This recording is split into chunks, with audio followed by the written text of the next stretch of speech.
morning. Would you all like to know the secret to tell that planting season is approaching very quickly? Other than the fact that I've mentioned it 500,000 times by now, or that the weather's been fairly pleasant, or even that we've got a planter hooked up and ready to go. Nope, it's none of those things.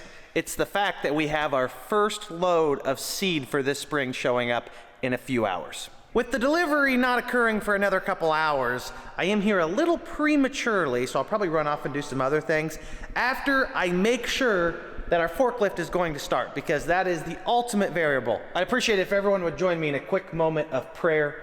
Dear Lord, please let our old junky forklift start today. Got a good feeling about this. Oh, I didn't even consider choking it.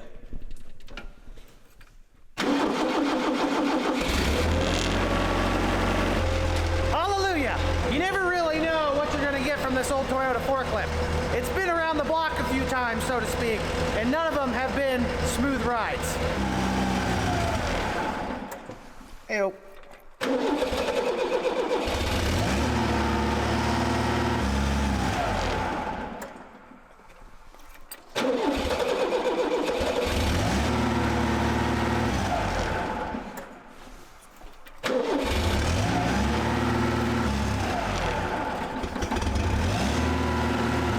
Now that I think about it, I probably ought to pull this out of here and make sure the tires have enough air. More specifically, I really need to make sure I remember how to drive this.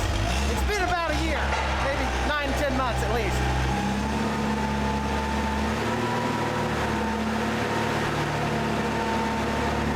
Nothing like a little carbon monoxide poisoning to really perk you up first thing in the morning. Got the old handy dandy porta pump. Don't know if that's what it's called, but that's a pretty good name for it. I would imagine these tires are rated for 100 plus PSI. Don't know what this pump is rated for.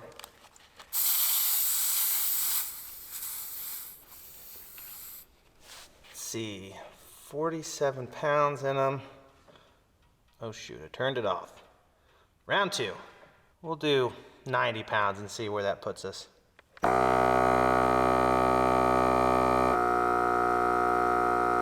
It's gonna be hard to beat yesterday's weather for a while. The high temperatures got up almost to 70 degrees. It was sunny for most of the day. It ended up cooling off pretty quickly in the evening. Today, sunny, a little bit of a breeze.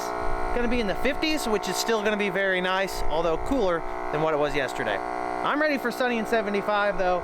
Get the dirt dried out, get the planters out rolling, because that time's growing near, as I've said 1.5 million times now. If you couldn't tell, I for one am ready for sunny and 75 and seeing some dust flying out in our fields. Won't be long. I'm putting 90 in the front tires and 70 in the rears. I believe they're rated for much more of that, probably 100 plus. I'll see how they fare unloading the seed. If I need more, I'll put some more in before we get another load. These tire inflators, although not quick, are pretty slick. 70 pounds on the dial, 70 pounds on the readout, so it shuts off. Tires all have some sort of air in them, so it should be ready to go as long as it starts when the truck shows up. I'm gonna head back to the harvest store that we've been working on to take the load I had from yesterday to the elevator. No way I'll have time to load back before the truck shows up, but I can at least get some more done prior to that seed arriving. All right. Has anyone else noticed that I desperately need to clean the inside of the windows on my pickup truck? They're getting nasty. That's why you're not supposed to drive through the fields with the windows down during harvest. You end up looking like this.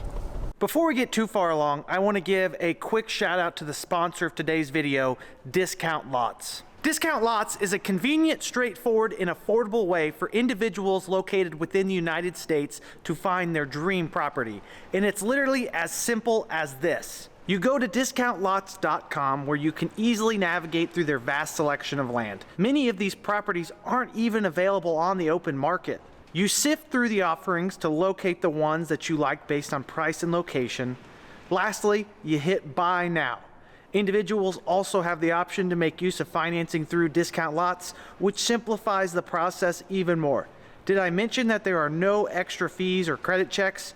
Yeah, it's that straightforward. The team at Discount Lots literally takes care of every step in the process. Did I forget to mention that with the help of the easy payment plan options through Discount Lots, you can get started on buying your dream property for as little as $200 per month. That's right, like I said, straightforward, convenient, and affordable. At the bare minimum, I definitely suggest all of you go over to discountlots.com and check out what they have to offer. Those of you who are interested in completing a transaction will save an additional 10% off by using code DLTrippy10 at checkout.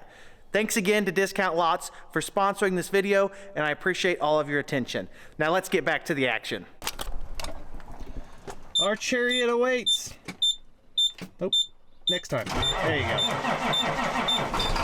Check and make sure we still have our coolant leak to know that we have the right truck. Yeah, this is our ride. I was concerned that it wasn't for a minute, but that coolant leak that's there every morning has confirmed that this is the truck I'm taking. Let's get this old girl warmed up. Let's ride. I know, the ground looks pretty dry. It's starting to gray off again after this week of warm weather. Don't go getting too excited though. They're calling for 3+ inches of rain tomorrow. That will keep us out of the fields for a little bit longer, especially if it cools off. They've got the probe blocking the main scale. I'm not sure if that means I'm supposed to go to the north scale, which is the outbound one. Guess we'll just figure it out. It was a non-event. They had the probe down for maintenance and they forgot to pick it back up when they were done. So we weighed in and now we're gonna go down. Still not a whole lot of activity here other than them loading out some beans. Most of their beans leave over the road on trucks. All of the corn, I think, goes out on train. They're both going to Decatur, but Tate and Lyle or Premium does not process beans anymore, or at least that's what I think.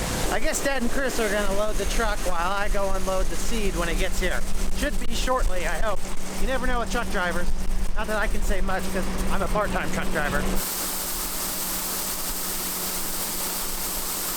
I lied to you. I'm helping my dad and Chris empty out the rest that's flowing out the door of the harvester. And either I'm gonna stay here and load the truck or my dad is. We're gonna figure something out. But like I said, the truck driver was late as expected because he's not here.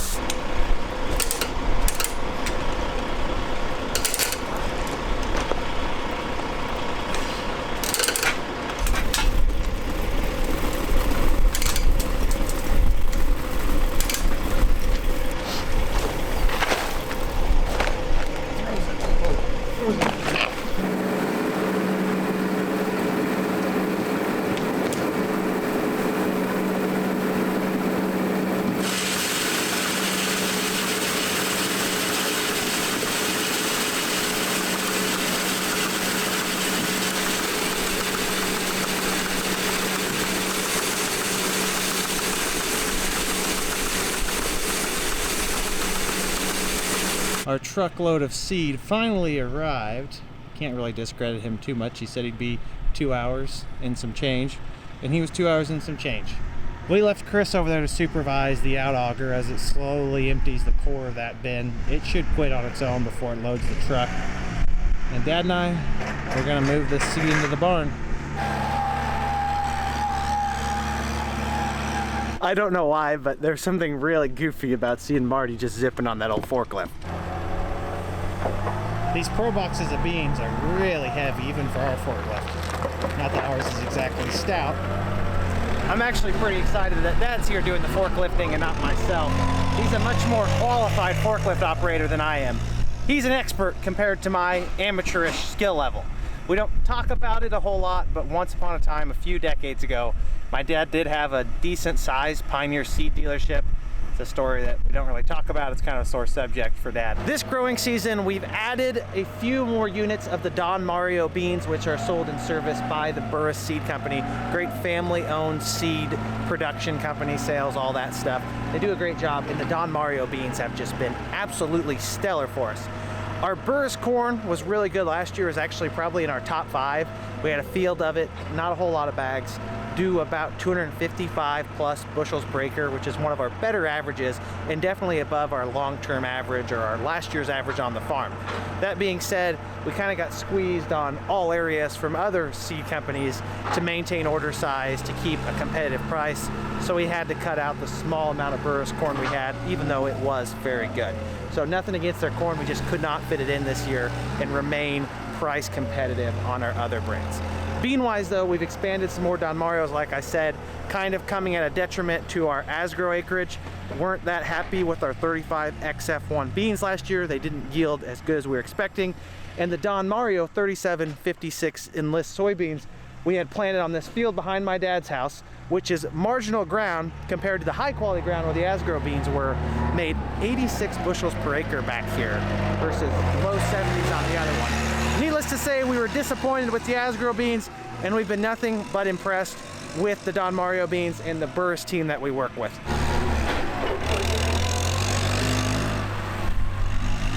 It seems like these videos lately have been a lot of me watching Marty work, which is actually the way things have been for a long time. He's really gung-ho on being the leading edge of any project we do.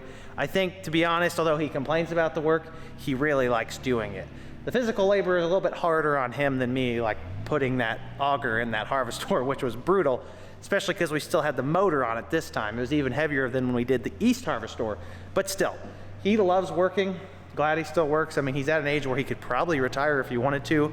Really need the help though, because at some point in time, all of our elderly help is going to be retired either by choice or by fate. It's just the way these things go. You got to appreciate having good family help while you do. And Marty is a hands-on type of guy, which is actually kind of why I started the channel in the first place. He always had me holding the flashlight and made me watch him work. So I said, if I'm going to be watching, might as well at least have a camera and try and document some of the action, because most of the time things run smoothly. However, there are times where things go tragically wrong for us.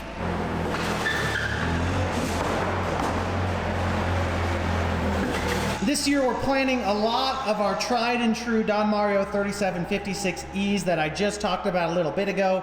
Had a couple fields of them make right at 80, and then the field here make 86. For reference, our farm average was right at 75 dry bushels per acre, weighted across the entire farm. So these beans were exceptional compared to our average farm. These 3.7s are a good bean. They've been around for a couple years at this point in time, so we know they're going to perform consistently just on about every acre you place them on. Additionally, we are trying one of their newer beans, which is the DM34E11 Enlist soybean. It is a 3.4 versus the longer 3.7 here. Supposed to be a really good top yielding bean that can also handle some wet feet. So we placed it on a farm that tends to be a little bit more on the damp side, if not completely flooded most of the time. It'll be a good test of the new genetics, and I'm confident with Don Mario, we've seen a lot of great things out of them, that this will be another great bean. All of the beans in these boxes right here have Burris's standard Power Shield treatment, and on top of that we added the premium Syngenta Saltro seed treatment to them. I'm not going to talk too much about that right now, but some of you may recall the SDS or sudden death pressure we had last summer going into harvest. We think we lost some yield, so we're spending a little bit more money on all of our beans across the board to add more treatment to hopefully combat that SDS and not lose as much yield, which may be part of the reason why those Asgrow 35 XF1s fell a little bit short compared to these, because our Burris Don Mario beans last season had SDS treatment on them. Same Saltro. It is $10 to $15 a unit more. However, we think it will pay off in the short and long term. Everyone took a short little lunch break. We've reconvened back at the harvest store. Now it's time for the fun part, slithering in this harvest store with the sweep auger so we can get it finished, cleaned up. As opposed to waiting for me to run that other truck to the elevator. Dad brought the second truck back from home. So if we're gonna fill it, shouldn't be any more than 400 or 500 bushels if I had to guess, if that. Not very much in here once that center sump quits completely, but enough to get in there and sweep it out with a power sweep. Big boost, yeah? I feel like slithering was the perfect word to describe what happens when you get in these. Gotta kind of snake your way in.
At least it's not dusty in here, nor is it hard to get out of these once you're in there.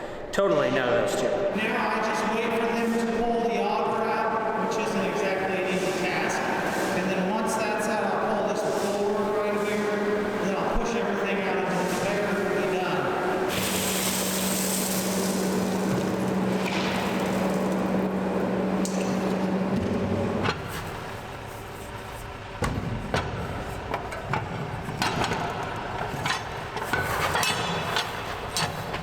Ladies and gentlemen, I would say I picked the right job.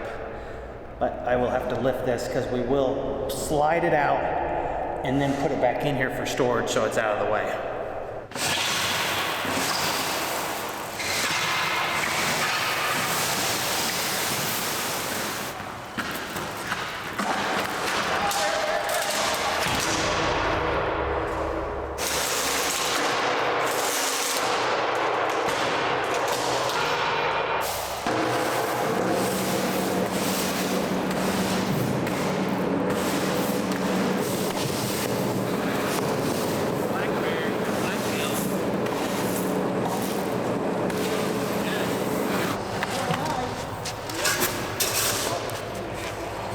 My dad, Chris, and I just finished up on this West Harvest store, got everything cleaned up and moved the conveyor over to the South 36 footer, which is where we're planning to haul out of next. Not really the most enjoyable thing to work on, but it is good storage. The unfortunate part about putting the grain in here for extra storage last fall, and I mentioned this last video, is that cash grain prices today are about 30 to 40 cents a bushel lower than what we could have sold it for in the fall. That just goes to show you how putting things in a grain bin or grain storage on your own farm are always a gamble.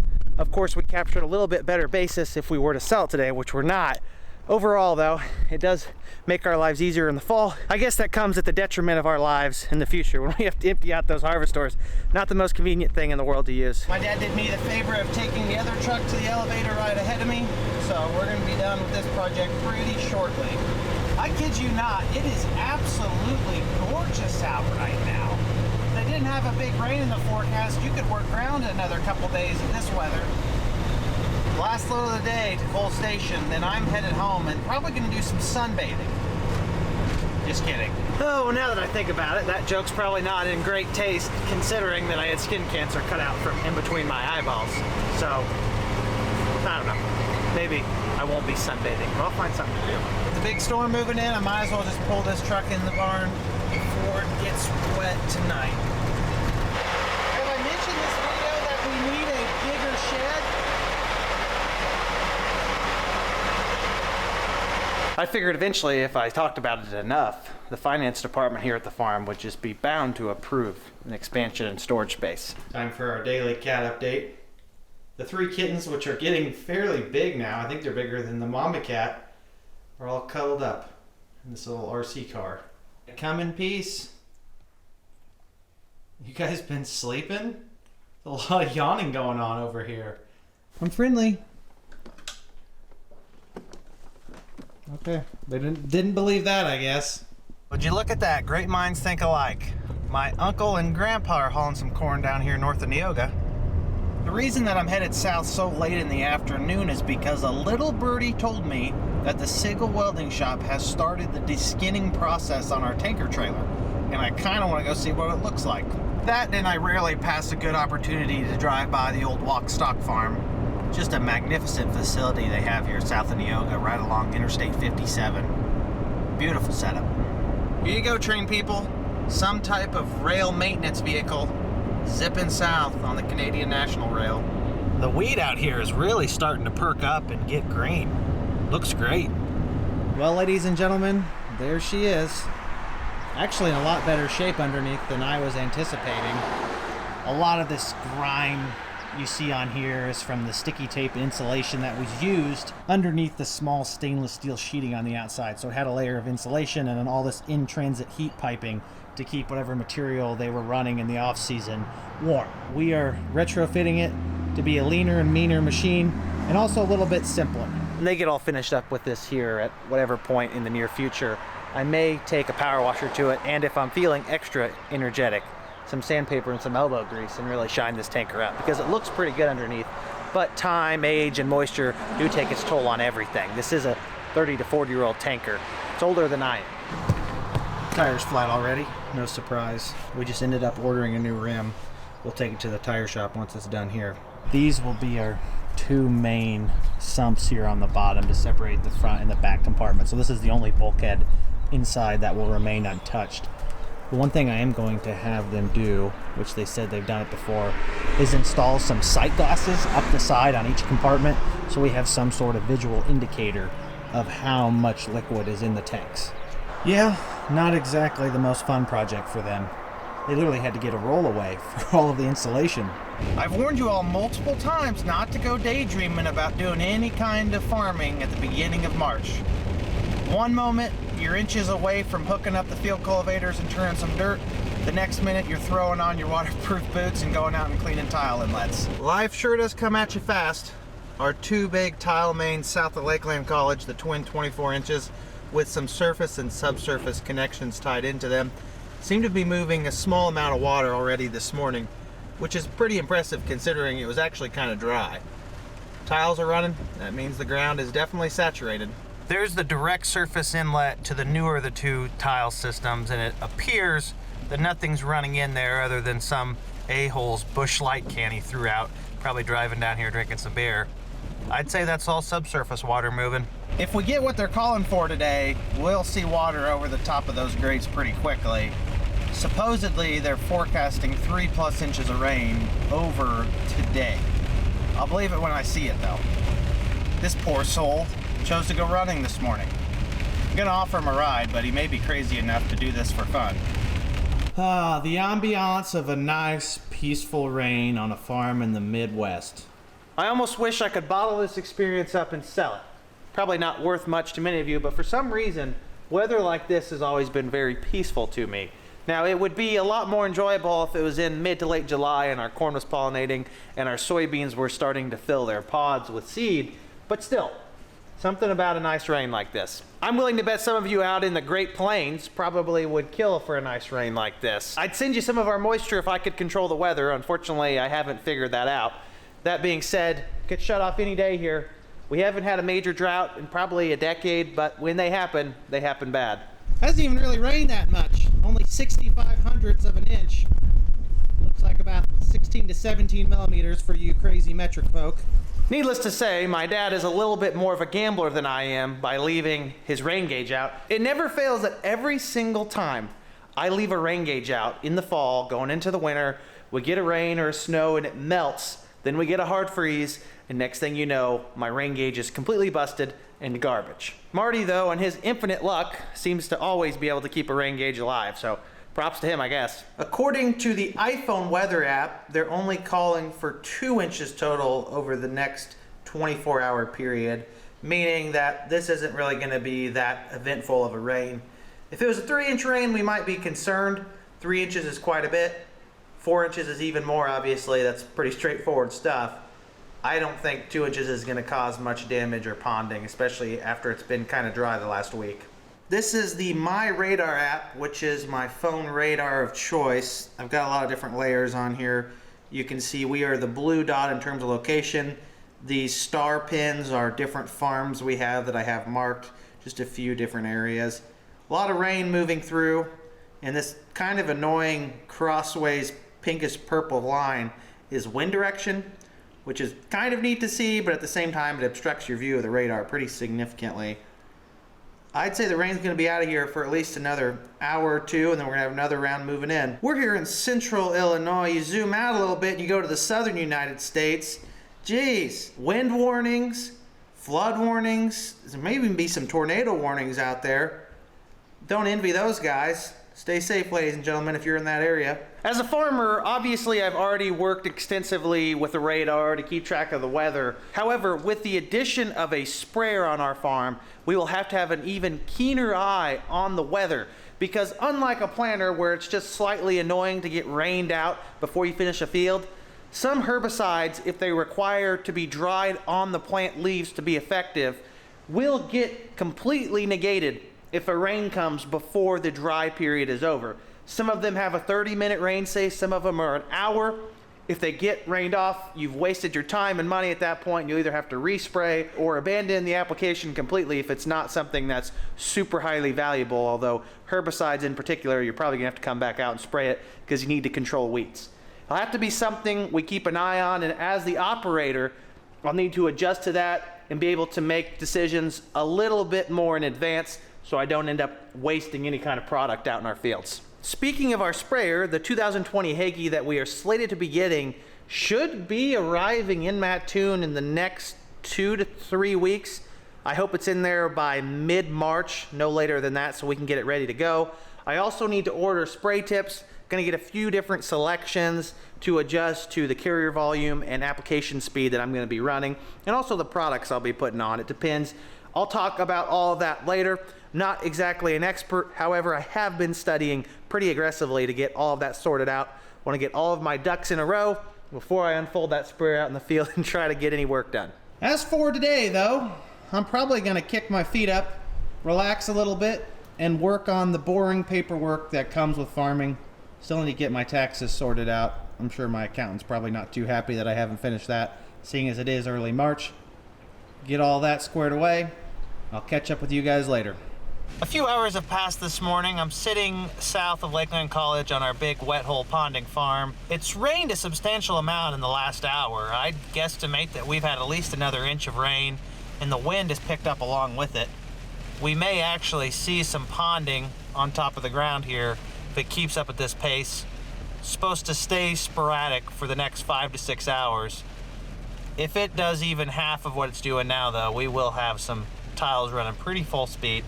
I'm sure all those new subsurface laterals we ran out on this farm last fall are probably already moving some water. You can see all those humps out there.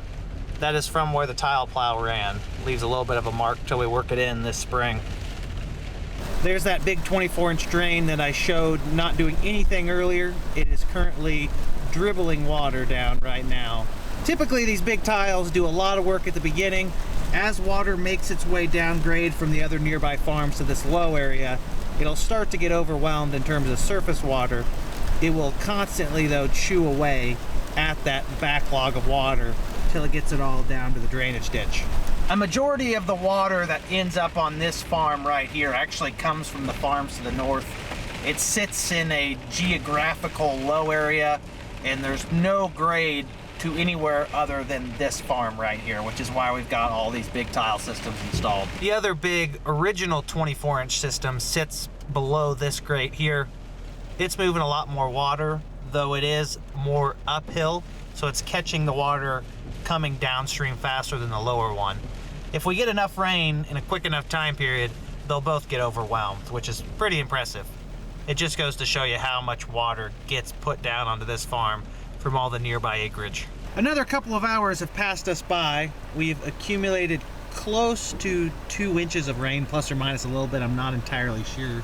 Don't have a rain gauge anywhere other than Dad's house. And you can see the water's really starting to pond up here in the fields. In case you're wondering what I've been up to, I have been stowed away inside, withering away, working on some paperwork to finish up the last year. So nothing terribly productive going on other than a lot of rain. To the south of me here is that 100-acre farm in Lerna that we helped do all of the surface drainage work to last fall. I was really excited to get my drone up in the air and get you guys some footage of the water flowing. Obviously it's for entertainment, but it also helps us to see maybe if there was areas that still need addressed or other things of that nature. Anyways, as you can tell, it is still raining, and it's much windier than it appears based on the way I'm parked. The drone is just gonna have to wait till another day. With there having only been 2 inches of rain over probably a 12-ish hour period, maybe not quite that much, there's really not gonna be much water left by the time this wind dies down. Besides, it'll be a lot cooler to see this when we get a 4-inch rain this summer, as opposed to this dinky little 2-inch rain. I thought that the rain would be quitting soon. It doesn't appear to even be close to finished. This wind is actually brutal right now. I did not realize it was supposed to get this gusty today. Based on the amount of water in that big terrace out there, would you guesstimate that the big flooding area downhill has even more water? That's an easy guess for me. I would say that on paper, yes, it does have much more water in terms of gallons. However, that is a confined space that terrace is designed to catch water in a small amount of area to slow down its momentum and prevent any kind of washing across the field in a high topography area. The 125 acre field to the south, which is the true low of the area that I've already talked about, will get all of that water eventually. It's just not going to look that bad because that's a 2 to 3 acre terrace versus a 125 acre field. Even if the bigger field has more water, it's not going to look as bad. It doesn't appear that all the water's even made its way down that way yet. Ditch is full. Here's a ditch on a field across the road. You can see the water's been cutting through the field there, and a natural channel that just hasn't always existed. It's found its way there in the last 5 to 6 years as we got some huge rainfalls. We finally wisened up and put some rocks down and created a rock check to slow the water down and keep that dirt from washing. Because when moving water like this gets across a field, especially one that's been worked or had some tillage done on it, it'll take a lot of that dirt with it, and it's really not that fun to see. So try to install things like this periodically if there's an area that needs it. And we still have plenty of farms with new issues like this arising that we are just trying to patch together as we go. Here is the low area field that I've talked about a million times. I'm happy to see that there's no water standing on the right side there by that field tile inlet. We had some issues previously with water ponding there, and it doesn't look like there's much of anything standing. So that's great to see. Adding a direct inlet into the subsurface drainage pattern really expedites any kind of surface drainage issues. I turned around so I could get you guys facing the field and be able to put the window down. So on our left side is the big field in question. There is actually a surprising amount of water out there. It's really nothing to be that concerning. If it kept raining, which it's not even raining anymore, it's sleeting very heavily, this would fill up pretty quickly. If the rain stops now, it's probably not gonna look any more impressive than it does right now. Let me just say this. I'm very glad that I have the privilege of working a job where I can not work when it's not great outside. Not like a mailman today, that'd be terrible. You remember the inlet to the new 24-inch tile I showed you just a few hours ago? Well, it's under there somewhere. I don't see any visual indicators that it's even flowing. I would imagine though that there's a lot of water moving under there. There's the older of the two 24-inch tiles. You can see the grates on top of it. That doesn't mean much. I'm sure the water's flowing in that one. We've never really had any issues with it plugging up. For those of you who have not seen this before, I've shown it a couple times from different rainstorms. This is not even close to a concerning amount of rain. We've seen so much water out in this field before where it's almost cresting that little bank right there on the field. You couldn't even see the top of this box here. If we get a really big 4-inch rain that comes in a short amount of time, I've seen this thing probably have 90 acres underwater. And this spot right here, ladies and gentlemen, is where I ran over Marty's phone with the backhoe when we were cleaning up oil well pipes this December. Let's all take a short moment of silence for Marty's poor, well-traveled flip phone that lasted like 5 years, or at least it seemed like it. He's upgraded to bigger and better things. He's finally got a smartphone. Not cool like the rest of us with an iPhone. He went with that really neat Android flip phone. It's like the best of both worlds. It is a touchscreen phone that you can shut, which just so happens to be exactly what a rambunctious individual like my dad needs. Okay, it's snowing now. It's an interesting turn of events. Oh my gosh, look at this stoplight. That does not seem okay. Whoa. Oh geez, they're all doing it to some degree. That's putting a lot of faith in the bolts that hold that thing together. We're going under them. Happy Monday, everyone. Although the wind and the rain didn't really bother me too much, I am a little partial to what we're going to be having today, which is sunny and 70 degrees. We have transitioned into early March, so it's less and less surprising to see this kind of weather sporadically early on into what will soon be spring. Now, there is a very good possibility that over the next week to 2 weeks, it gets really cold again. but we've got a taste of the good life, of what we have to look forward to this spring. I'm proud to report that for once in my life, I finally remembered to get my mud boots out of the bed of my pickup before the rain. We're gonna need them today because we're gonna polish up some of our John Deere fleet. It's been a tiny bit of a late start. Had to run my mom's car to the body shop first thing this morning. A couple weeks ago, unfortunately, she smoked a deer, messed up the front right headlight area of her car. I took that there while her and Dad are down south enjoying some warm weather, along with my Uncle Jeff. So it's just gonna be Chris and I today. You all know how my favorite saying goes, when the cat's away, the mice will play. For the record, that's me. I'm the mice. And Chris, I guess. I put Chris in charge of getting the power washer ready. I'm gonna go back some equipment out. You all know me. I'm not gonna pass up a good opportunity to back everything out of the barn just for fun. Okay, hold up. It's a shed, not a barn. I know that triggers some of you out there. So leave me alone in the comment section. It all means the same thing to me. A building that you put things in. Whether it's machinery or livestock, doesn't really matter. Hey! That's such a good looking planter.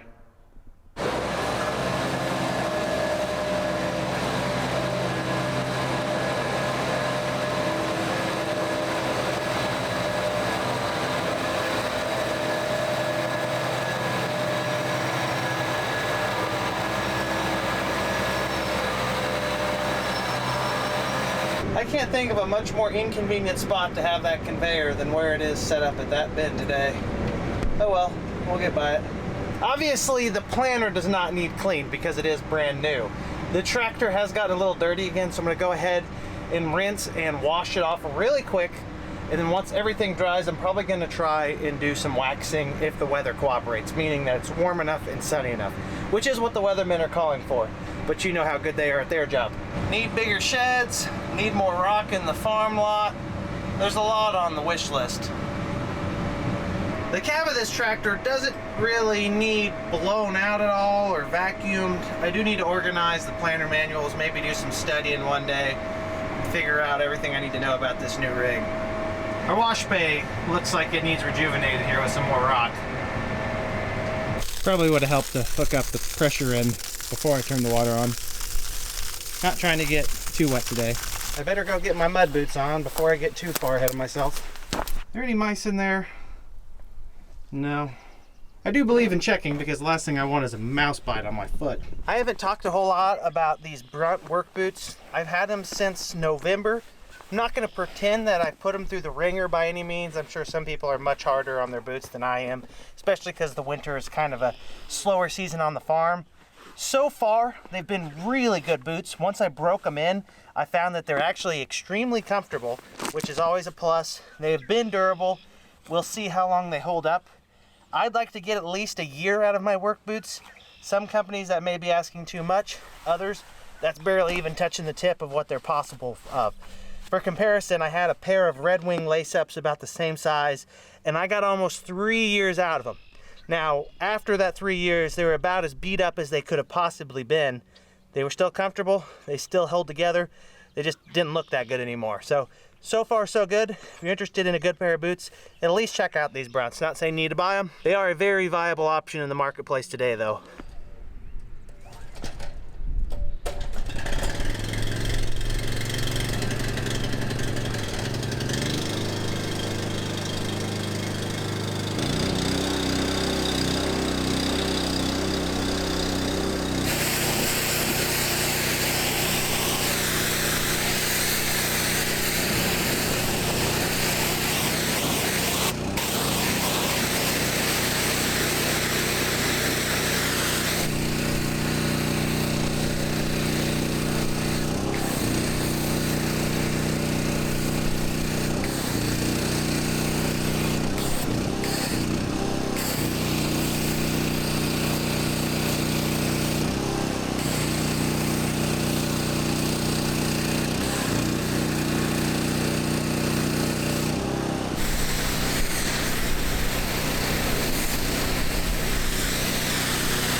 That very well may be the fastest that I've ever cleaned off a tractor. Now, it's easy to do that because we already washed it off last fall.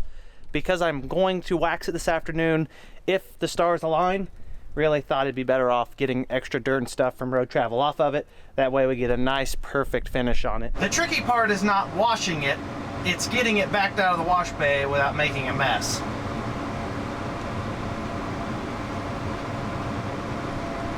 Beep, beep, beep, beep.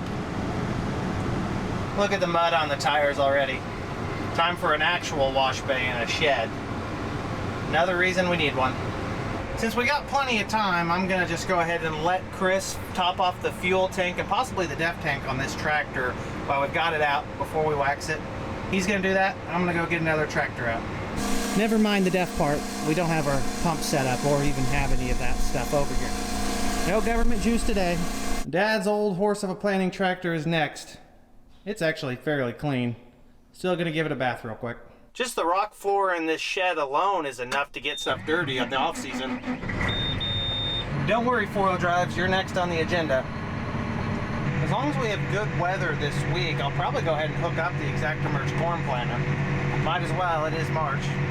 It is extremely unlikely, however, we have planted corn in March before. I'll be a good entertainer and not make you sit here and watch me wash every single tractor. So I'm gonna do this one real quick. Boom, would you look at that? It appears like it was brand new 12 years ago. Wonder if this tractor needs fuel. The answer to that is undeniably yes. Which also means that I need to move the other tractor away from the fuel tank. So I'll just leave this run and let it gain some engine temperature just for fun. Get the DB60 and 8R370 out of the way. There is one positive to my dad not being here while we're working on more finicky projects like this. He's a little bit on the rammy side, if you could not gather from any of my previous videos. He doesn't really allow things to develop fully before he takes over and moves things down the line. That is definitely an admirable trait in many regards. However, when you're washing a tractor, he would literally have that thing turned on and be backing it out before you're even done washing off the soap. So it is good to have a little bit slower pace on some things. Don't get me wrong, my dad is an absolute workhorse.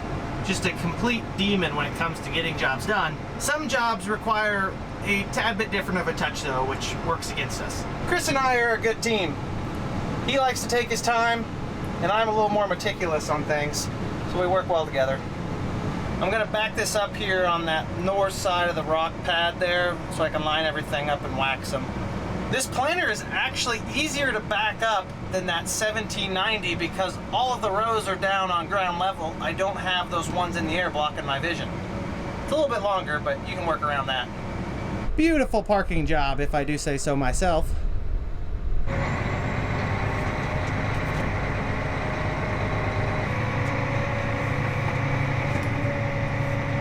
While Chris supervises that, I'm gonna go get the 9620R out, which, although a bigger tractor, has already been washed once this off season, so really just a rinse.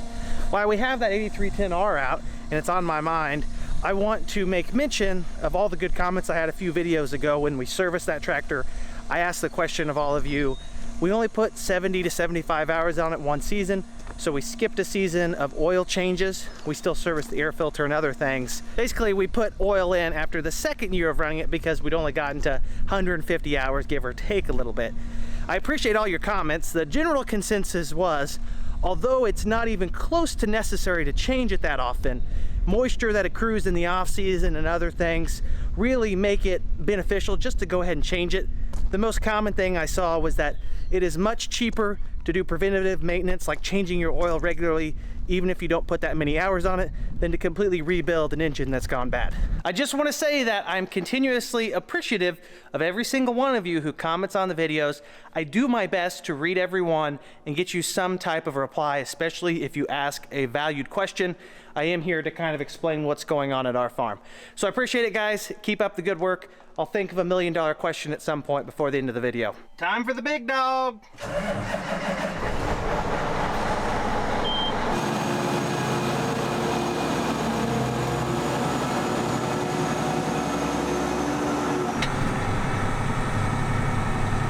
I'm probably gonna have to lose this vest very quickly because it is starting to get warm. is going to be beautiful out here in no time. Just look at how much dust accumulates on the hood of these tractors from sitting in that barn. It's crazy.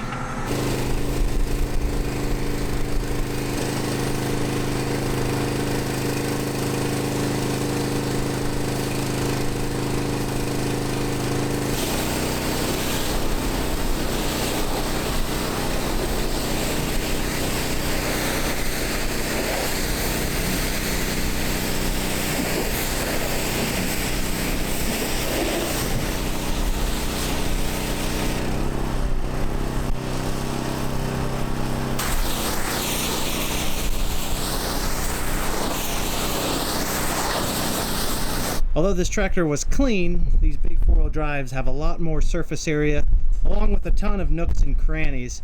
Every time you think you got it cleaned off, you knock loose another area of soap that you didn't see, and you have to start from the top to the bottom. I can tell based on the sight glass on the fuel tank itself that this one is full, so we'll move it to the wax line.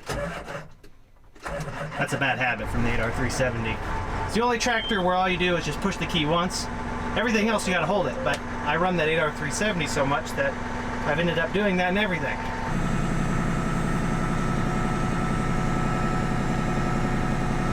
Supervisor's here. Lenny, tell me, what do you think of the new bean planter? Speechless, huh?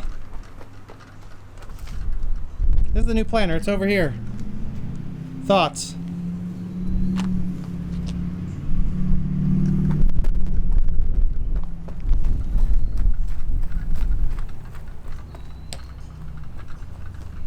A man of many words today. While Lenny and Allie give all the equipment I just washed the white glove test, I'm going to get our last four-wheel drive out of the barn. It should take a little bit longer to clean just because we haven't had it washed at all this year. It's a little bit on the dirty side still. It's not really super muddy, just dirty. Shouldn't be that difficult to clean off. All right, I did all the tractors, Lenny. You got to do the 2 combines. You okay with that? Oh, it's making it messier.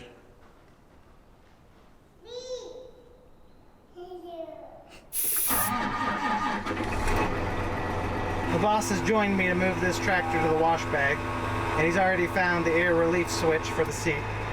I also know what you're all thinking. Andy, you guys have 3 four-wheel drive tractors. Why are you only washing 2 of them?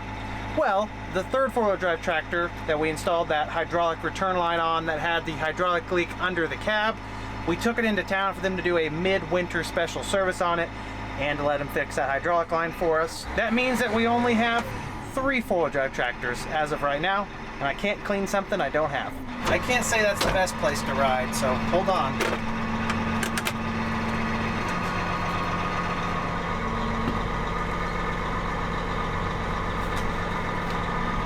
Can you turn it out the door? Good job. We're going left now. Those are the ones that have been cleaned. We're taking this one to get cleaned.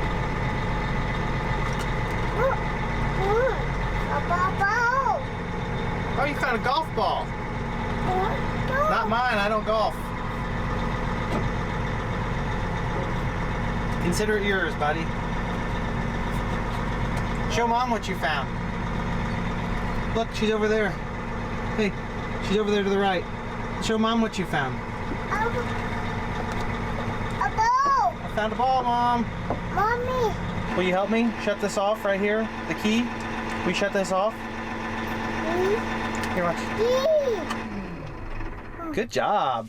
I ran into an issue about a quarter of the way through blasting off the mud on this. I'd soaked one side, I was working my way through it, still a lot of dirt and mud remaining, and the gasket on the end of our power washer went out that holds the nozzle in tightly. It shot off into Timbuktu, I can't find it, but it may halt our progress on power washing this tractor. The other things were already cleaned once, so they weren't super dirty. This one though, like I've said many times, is filthy, and I'd feel a lot better about waxing it once we get all the dirt, mud, and grime off. I'll probably just go ahead and pull this one back into the barn once it dries off, because it's still relatively filthy. Yeah, we could just use the hose and maybe a brush, but I don't think it does as good of a job as the power washer. And it's not working right. I'll show you right now. As you can see, I've got a 15-degree tip on right now, which is pretty high pressure. Pull the trigger, show you the issue. See, bad. You're not gonna get much done when 90% of your pressure is headed back towards you and not at what you're trying to wash. Chris and I are gonna go ahead and back this 9460R out of here and see if we can find that white nozzle. We may have come out in a net positive in this exchange because underneath this tractor, I found someone's snap-on 13mm socket, probably from changing the water pump on this a couple weeks ago. This is probably worth about someone's house payment if I had to guess, since it is snap-on. I'm sure many of you could appreciate the frustrations of having a good productive day ahead of you and then something unsuspecting breaking, like your power washer tip. Oh well, we're still gonna get 3 out of 4 of the tractors waxed up and looking pretty for this spring. While I wait for those to dry off so I can wax them, I'm gonna run into town, grab a quick snack, and just for fun, I'm gonna run by the local John Deere dealership and see if I can find who this snap-on socket belongs to. It's time for the moment of truth. I feel like a redneck blue-collar Oprah Winfrey. You get a snap-on socket. You get a snap-on socket. It's our lucky day. We found the home of the 13mm socket. It was one of the younger mechanics here in the back big shop, which, speaking of this shop, they got it pretty darn full. They don't seem to be in too much of a hurry right now to get our 12-row folding corn head set up. Can't say I blame them, but they're probably gonna want paid here one of these days. Would you look at that temperature readout right there in the bottom right corner of that display? 73 degrees at near 3 o'clock. Wax is drying quickly. Chris and I got the hard part of the equation done. With the help of a little bit of turtle wax and some elbow grease on top of that, the 3 tractors that I managed to get washed off now have a coat of wax on them. Waiting for it to dry, but of course, in traditional fashion, the sun went away the minute I got the last bit of wax on the last tractor, so it may take a little bit longer, though I do think this first one's probably close to ready. There is some good news. While I was gone messing around at home, Chris managed to find the other power washer nozzle. He had a more keen eye than I did, and it didn't hurt that over the course of an hour or so the water dried up so he could actually see where the nozzle was. Well, we're gonna get started getting the wax off so we can head home and do something other than wax tractors. Not my first pick of activities, but it was a nice day. Beautiful. Chris and I just got the coat of wax off the 8R370, which is the tractor we started on. It looks all right. Not going to win any awards or competitions for having the shiniest tractor on the block. But as they say, you never get anything more than what you pay for. And we're free, so take that for whatever it's worth. It took me so long to get even half of what I had planned today done that I've put myself in a little bit of a time crunch.